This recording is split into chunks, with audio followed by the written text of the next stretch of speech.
Thank you. Today is Tuesday, July 5th, 2022. We're at the auditorium. This is the Eureka Springs Parks and Recreation Department workshop. All we have present is in person, Scott Miskiel, myself, Chair Ruth Grubenhager, and Bren by phone.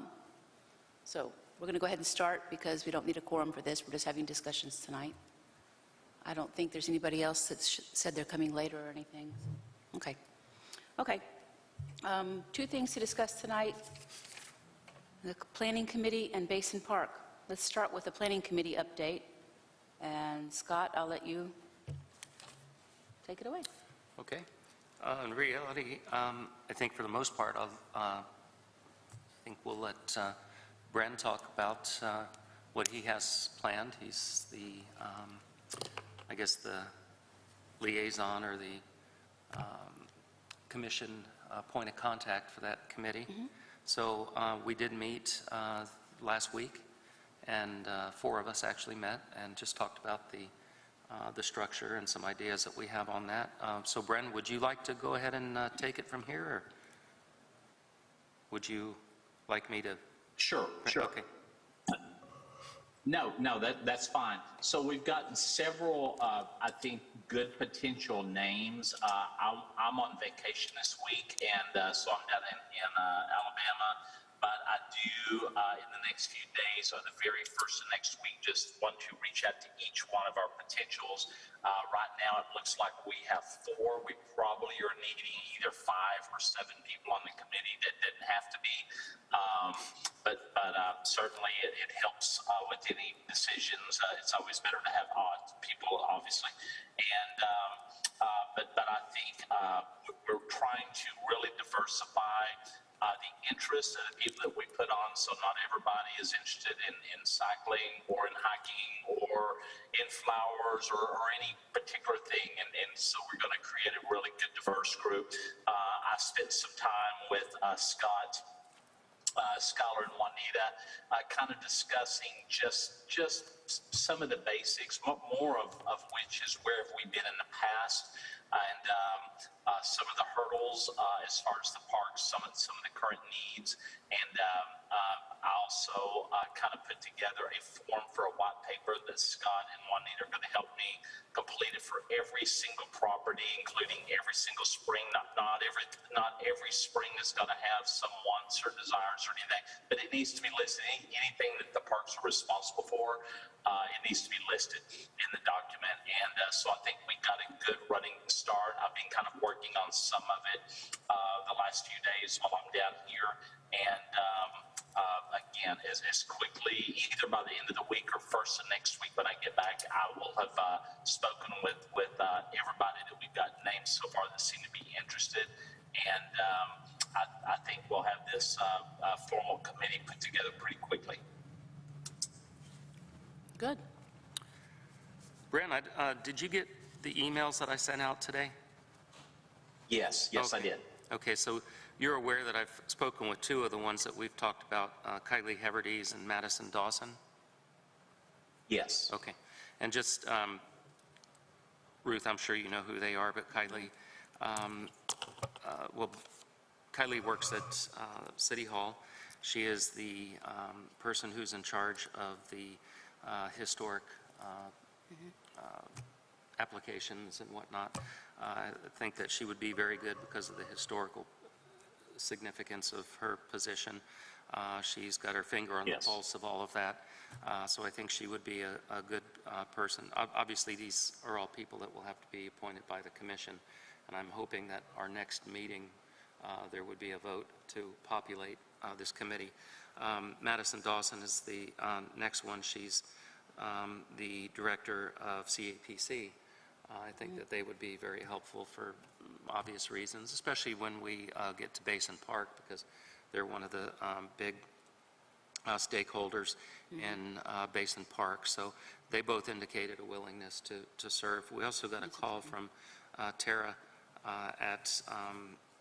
she's the one that runs the, or is very involved in the soccer league. She helps out on we have an informal committee, the ball field committee. So we meet occasionally just to talk about issues, and very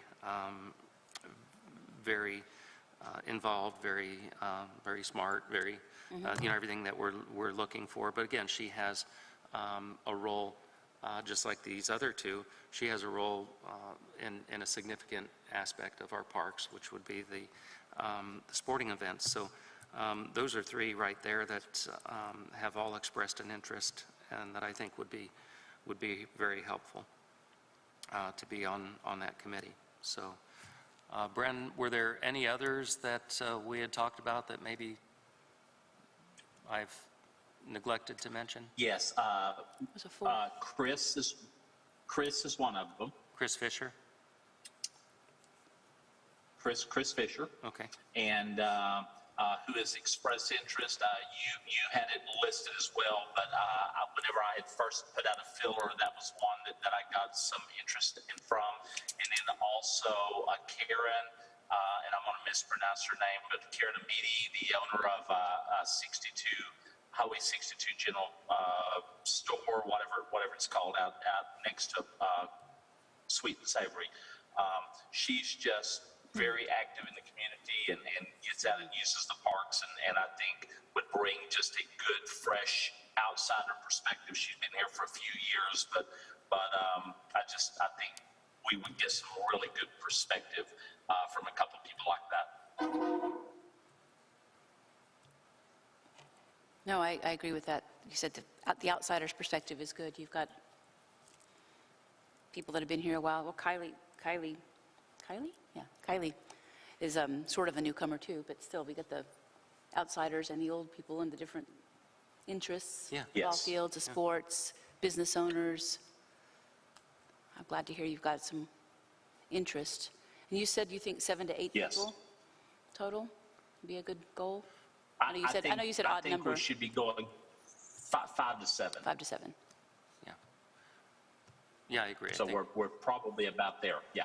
Yeah, I think we definitely want an odd number, and 5 to 7 makes sense. Too many more than that, and it may become a little bit too cumbersome. Yes. And It too becomes, few. And yeah, it becomes not a committee, it becomes a interest group or something different. It does not become, Yes.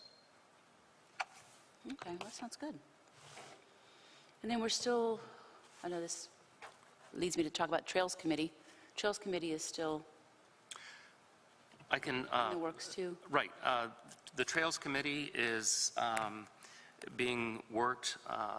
I'm not right in the middle of that one, although I will attend those meetings. But Sam Dudley has been involved in that. He's also mentioned a few names of some people that might serve well on that committee. Okay. Sue Hubbard is the liaison, or the point of contact for the commission. And so I know the two of them have been working on that. So, good. yeah, the committees that we have look like we're working towards getting them populated with people that I think are going to be a big help. Yeah, that'd be good. I can't wait. Be nice to have the committees meet and then report, and then we can share the information with everyone that way. I like it. It's good. Okay. Anything else we need to know about planning committee stuff? We're just, Brendan, unless you disagree, I think we've given an adequate summary of what's going on with the planning committee. Yeah. Okay. Absolutely. I do have 2 or 3 items to bring up, Sure. but not pertaining to the committee. So yes. Okay. okay. Well, the only other item that we had listed, and then, Bren, if you've got items you wanted to mention, we'll let you take all the time you need. But I wanted to cover some issues with Basin Park. Bren, you had asked in our last meeting 2 weeks ago that I put together a condition report for Basin Park. So I've done that. I don't know if you've all gotten your copies yet, but unfortunately it was enough pages that had to be broken up into 2 separate files. But in reality, it's not as lengthy as it might appear. It's only about 5 pages of written content, and then the rest are attachments, things that we've put together over the last year or so, and some older things, some older photos and whatnot. That's there. I think all of the attachments have been presented to the commission in the past, so I don't think anything there is new. The one thing that I really would like to get on the agenda for our next voting meeting would be to see about getting the engineering contract approved. As you all might recall, I brought that to the commission perhaps 3 months ago. We had a request for proposals about a year ago.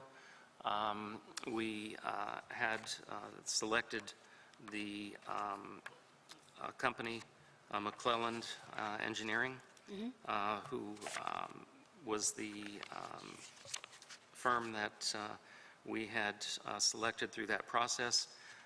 They sent a contract to us quite some time ago. It's been 3 to 4 months now, and it hasn't come up for a vote, so I would ask that we get that on the agenda next. You might recall our discussions last meeting. I had some real concerns about the cost of it, and I still do, of course. We could be looking easily at $500,000 for the cost of these repairs. One of the commissioners pointed out when we last discussed the contract is that, well, we would be spending a lot of money to design something that we don't have the money to implement. And I do see that as an issue, but my concern is, first of all, Basin Park is in such a state of disrepair that we really need to start making progress towards it one way or another.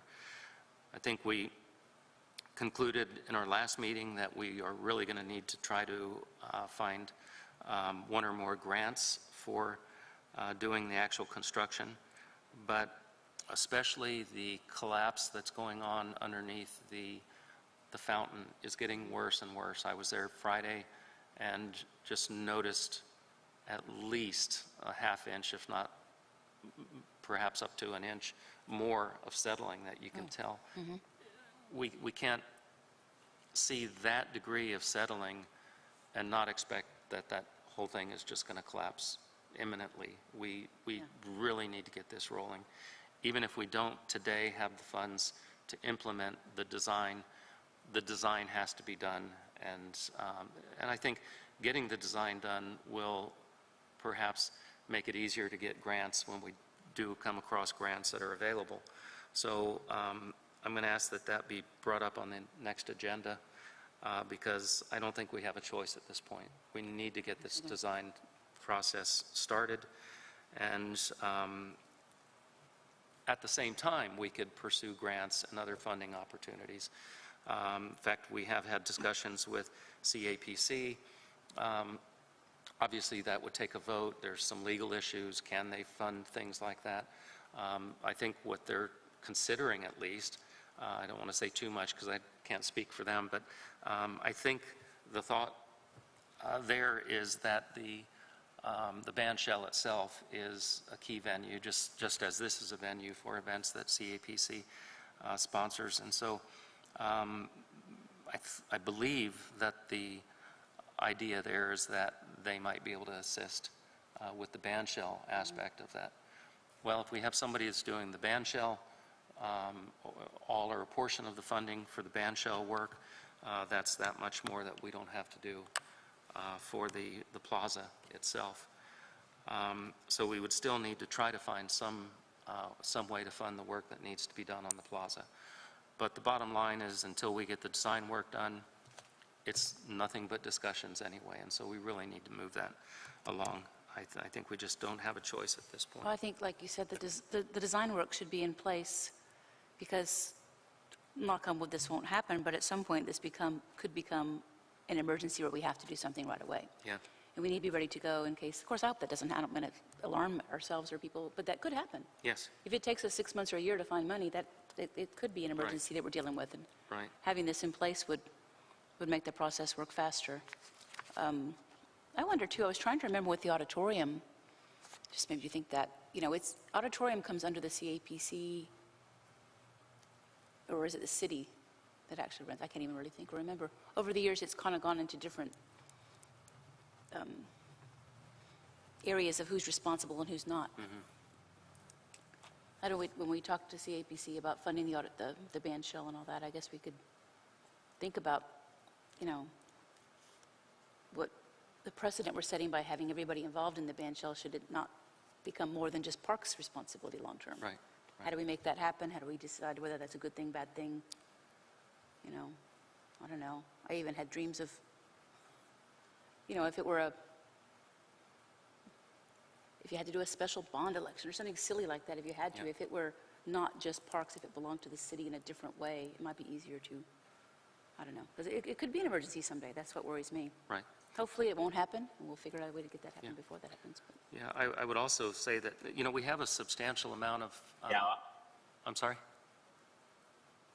We have a substantial amount of money in, I don't like to use the term reserves because that implies that it's being set aside for a specific purpose, and it's not necessarily, it's really retained earnings. It's money that we've earned and not spent, and we've been cautious about spending it because we have so many needs right now.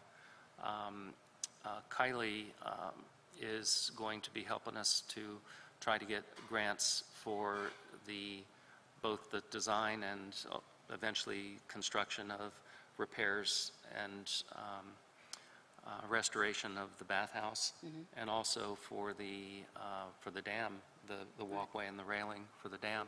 Now, there's no guarantee there, but she did indicate that she was fairly optimistic. So that's one of those things that we've been holding off dipping into any of those funds. So if we did find an alternate source for funding the work on the dam and the bathhouse, then that allows us to free up some of those funds to focus on the Basin Park renovations and restorations. So I'm optimistic between the various sources for grants that we have, even if it's not specifically a grant for Basin Park. When we get a grant for some other area that was going to cost us a lot of money, it does free up those funds. So I'm hopeful that we'll be able to, by the time the design work is done, because it'll be a 6-month process, we have to have some public input. We have the planning committee that will be right in the middle of that planning and design work. And so there will be a process that we have to go through, and I'm predicting about 6 months. Well, it'll take that long at least to get any kind of grant.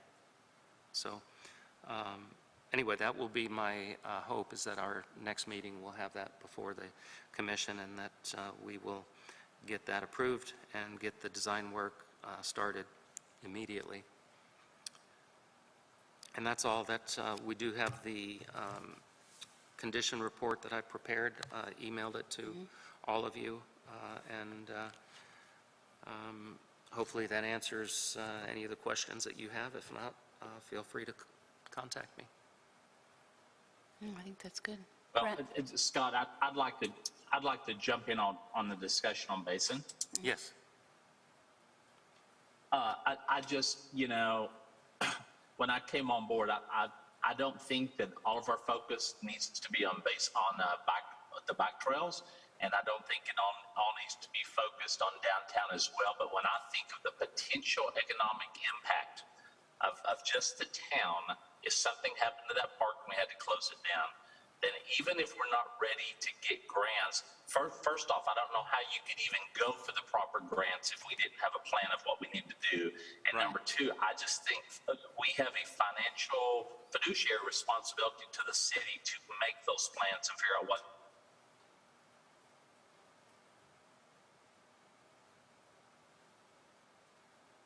Do we lose you?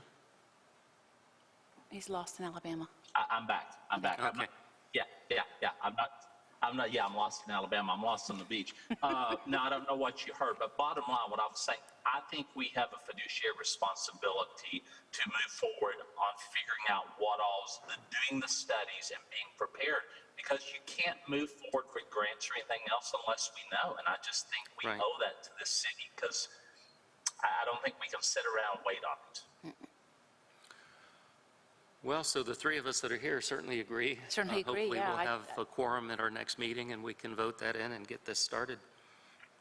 Hope so too, because like I said, I would hate to see it end up being something where all of a sudden it's an emergency and we have to come up with it right away. And like you said, we can't close the park. We don't want to have to close the park ever. That park is the center of lots of events all year long. Yes. And so, Yes. like you said, responsibility is a great way to look at it. We're responsible for it. Yeah. There's something else I thought of a second ago. What was it? Bryn, I thought you said there was more than one topic that you wanted to mention? Yeah, I had a couple of things. First off, just as a side note, is the next meeting, which is on the 19th, I will not be able to attend. It's my birthday, and I've got a function going on, so unfortunately I won't, so I'm just letting you know ahead of time. So the last 24 hours, I have gotten numerous private messages and a couple phone calls, just because I guess I'm new to the committee and people in town know that I'm on the committee, and obviously it's based around the lack of us doing anything for 4th of July. Kind of caught me off guard at first, because I never even thought about the 4th of July celebration falling under parks. But my own research, I also being only living here 5 years, I didn't realize that Eureka Springs was founded on July 4th and in 1879. So all that being said, I think that we need to do a serious look. It excites me on this long-range planning committee that somebody from the CAPC be involved, but I don't see, being a tourist town, how we could not have some form of things going on for the Christmas season, and as well as the 4th of July, even if we center the 4th of July as more of a Founders Day celebration than we do the U.S. 4th of July. But I just think it's never too early to start planning, and I think that we kind of messed up there if it was our department. Well, I talked to people too, and I was aware, and I don't think we really even got very far with it this year, if we even discussed it at all in a meeting, because what little I saw months and months and months ago about cities and groups planning fireworks for the 4th, it being a Monday and a 3-day weekend, supply chain issues, post-COVID, blah, blah, blah, there was a lot of demand, unknown demand, not much supply, Right. and the potential for a huge, huge expenditure. In previous years, we've done so many different things, from dividing between CAPC and parks. Most of the time, I'm aware of, parks has been responsible for paying for fireworks kind of events. Fireworks are always a good event, but of course, there's always people that don't like fireworks, and finding a location that works for everyone. Right. Lake Leatherwood, I'm sure you know, Lake Leatherwood for years and years was a great place for it. But, you know, depending upon the day of the week and what, it doesn't help the shops downtown. It doesn't help, you know, it's day trippers that supposedly come in for the, you know, who knows? There's just not a lot of things. I've always thought, like you said, it's Eureka Springs' birthday. The Historical Museum, a couple years ago, for 3 years in a row, I guess, we did a Happy Birthday Eureka thing, a 4th of July weekend, because there needs to be more events on 4th of July that aren't just a fireworks thing. I totally agree. Very expensive for a small town.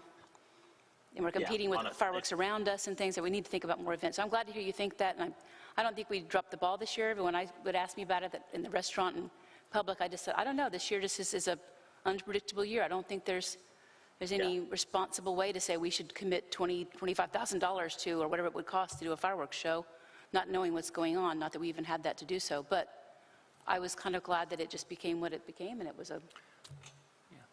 There actually, that issue actually was discussed in a meeting way in the beginning of the year. Oh, yeah, I'm sorry. Might have been December, whenever we discussed our budget. Yeah, it was discussed at budget, I'm sorry. The budget, there were a couple of issues that led to us not doing fireworks. the biggest one being budgetary. It was over $15,000, and that's money that we really don't have to spend on an event that's over in about an hour, when that same $15,000 will pay for approximately half of all of the design work that we need, for instance, just in Basin Park.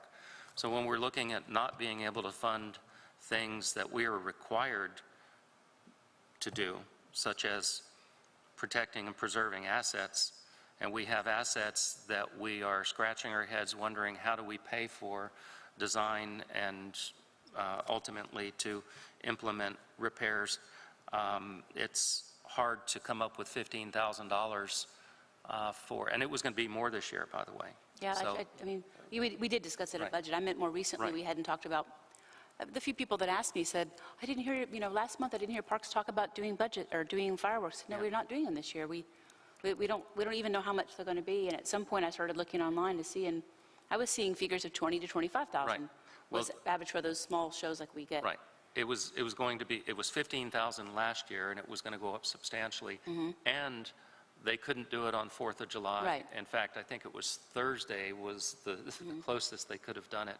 So they weren't even able or willing to do it on 4th of July or even the 4th of July weekend.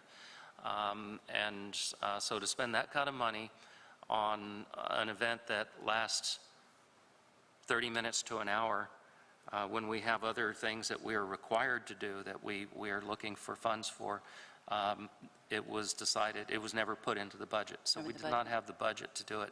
Secondly, there's also an issue that it hasn't even been done in the parks in the past several years.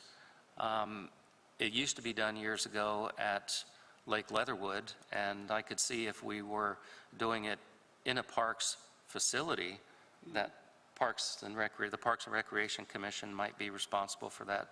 But to put on fireworks that weren't even part of any of our parks, I think that was at least one of the other issues. But the lack of funding for it, or the things that we would have to not do to be able to fund those fireworks, it was never put in the budget. I think the consensus for taking it out of the park itself was because it helped town more to bring it into town. And when it was done up on Marble Flats, it was so that it could be in a place where you didn't have to go drive there, park, get out, watch it. It wasn't an event around the fireworks. They were just there for anybody who was already here to see. Right. Now, I don't know if really that I can recall the second, how much that helped people come to town for the 4th. I know there were tourists. I remember people came. They expect fireworks. I think this was, a good year to kind of see how things go without, because it was a 3-day weekend anyway. Do people still come to Eureka without fireworks? What other things can we think of to reinvent 4th of July for Eureka Springs? There's also the environmental aspect to Right. fireworks these days. What kind of message does that send? I mean, I heard that from lots of people before, and I've heard it over the years for here. Does Eureka Springs really want to put off fireworks in Lake Leatherwood Park? And of course, we decided we didn't think that was a good idea either. Even talking to the fireworks people years ago when Justin was director, they were giving us information about biodegradable this or that, or I said, well, it's still the concussive noise, all that. So I don't know. I think that moving it to Marble Flats, even though it wasn't on Parks property, and Parks did help pay for it, was probably responsible for us to do so, because people expect it to help. Like, it's what Parks does to help tourism in Eureka Springs for 4th of July. But I don't think it needs to be that. I don't know. We have a whole year now to come up with something for next year, and maybe not just the Parks Department, maybe other entities too, come up with some different celebratory things that make it a fun destination for the 4th without. Well, and I think that possibly some of that could fall under the long-range planning. I just, kind of like you alluded to a moment ago, I think if we did a true Founders Day weekend each year around the 4th, the weekend either closest to the 4th each year, then the fireworks is just one small portion of something going on all day for Founders Day. It could be all kinds of things in the park, music. It could be costume contest. It could be so many things. And while hopefully that would bring some tourists, I think somewhere along the way between the parks and the CAPC, if we could get some donations from banks and some of the larger businesses and stuff to help with that, I think sometimes we also got to remember that sometimes we need to do things for our own citizens and not for tourists coming into town. But it needs to be more than just blowing $15,000 up in the air in a 15-minute moment. I totally agree with you on that, Ruth. But I think maybe we and some other groups could get together and really do something cool for Founders Day each year, and it give us about 6 years of doing it really well before we celebrate 150 years of Eureka. So I'm glad you said that because, yeah, 4th of July, the fireworks and all that, yeah, that focus of it's supposed to be for locals, not just bringing tourists to town. exactly. But Yes. I think the issue is tourists do come to town expecting something, and they're looking for an Yes. excuse to be here for the 4th. Where are they going to go for the 4th? So you have to balance both. I feel like, Yes. I know it was a smaller thing we did with the Historical Museum, but we did a Founders Day, or we didn't call it Founder, whatever, with their Happy Birthday Eureka. In the park itself, we had some historical characters, like we do for Voices. People dress up in costume, and they did some speeches Yes. about some of the original things. We had a birthday cake and all this stuff in the park, and we had a presentation, and there were also historical walks that were scheduled where you could walk, and each year they were different, planned towards different historical buildings, like from Basin Park down past the library, et cetera, and different characters, just like we do at Voices, spoke about the history of that building and what was significant about it. We didn't really know the first year we did it whether we'd have locals or tourists, and we had a really nice mix of both. I was surprised to see a lot of locals come to that. The locals love our history Yeah, too. that's cool. So it was cool that the next year we realized, oh, let's appeal to locals, let's make sure locals know about it. So we had a nice little thing. It just became difficult for us to manage as the museum on our own. Then COVID hit, I guess, probably what happened too. But I liked that event, and it was fun to have that Yes. your locals getting into it too. So yeah. Anyway, I'm Cool. glad we all agree on that too. Cool. Any other points you had, Bren, or something else you said? Awesome. I can't remember. No, that was my two things. Okay. I guess the one issue that you mentioned is your absence at the next meeting. I'm wondering whether we should try to get a special meeting. Correct. If we are down to 4 commissioners, and as we see this evening, this time of year especially, is difficult to get a full attendance. Yeah, let's schedule a special meeting to vote on that. Okay. What else crucial do we have that's coming up that we need to vote on or think about? Well, we can only do one item per special meeting. True, but so- anything else that was coming up that's crucial, we can change the date of the July meeting and/or We can get an email out and see what commissioners would be available. yeah. And perhaps, a meeting in July, it's always difficult to get. It's difficult anyway, so yeah. It's difficult anyway, so maybe if we even left it to that one item on the agenda, so we knew it would be quick. And Brent, I know you mentioned it's your birthday, excuse me for even asking, if it was a one-item agenda where we knew that we were going to be in and out in a few minutes, could you do it by telephone again, or? I could dial in very quickly to make a vote, yes. Okay. But Really? I'll get an email out to all the commissioners and see if there's a time and date that we could do it as a special meeting. That way we can get it done and over with. And if we Maybe have- not be on Brent's birthday that way, so he can have margaritas or whatever and not worry about Yeah. having to vote. Yeah, Oh, he'll have those either way. Okay. okay. So I'll get an email out and see who would be available for that meeting, and hopefully we can get us, and who knows, we might have some other commissioners. Yeah, Pat Costner is Yeah. having health problems right now, so we don't know how available she is right now. And then we've had one person apply, or is making application to be a commissioner. And that's all I know. If you hear of anybody that, I think we need to recruit some people. But anyway, yeah, I think we should do the single item agenda thing and pick a date. So you're going to send an email, Scott? I will. I'll see Okay. who's available and what days. Okay. I know what I was going to say.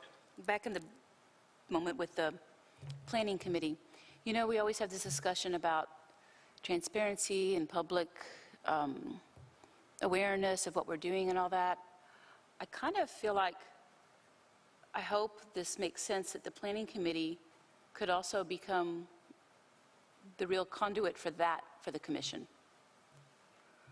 Like, you know, the whole commission trying to plan, which we haven't lately. I know we have not done enough, of course, but in the times when we have done before, planning a public forum, planning a public meeting, planning a public thing, I feel like we have done it, but maybe the planning committee could be part of that now too, and maybe one of your focus items is to think about how could they plan some putting together, because if the planning committee is working on plans that might be of interest to the public, not for input so much as for, this is what we've done, this is what, maybe it's quarterly, we say, this is what we've done, come listen to us, I don't know. Because we have these commission meetings, people could be watching us on YouTube later, we don't know. We have a few people that come to meetings and workshops, but I don't know how to encourage people to get their information from us firsthand, because from these meetings, whatever, then to say, then we have to turn around and make another thing, which you're not sure which group you need to appeal to, I don't know.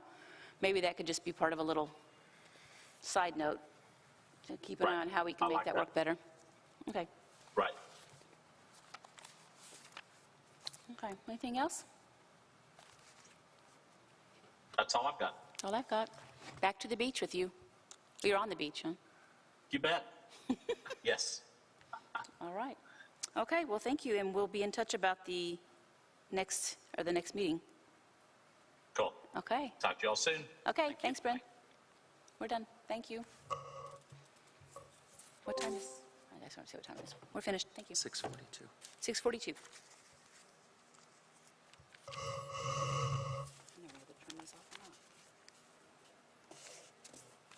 Is there anything you and I had to discuss while we're... I don't think so. I don't think so either. That's it. Yes. That's it. Thank you.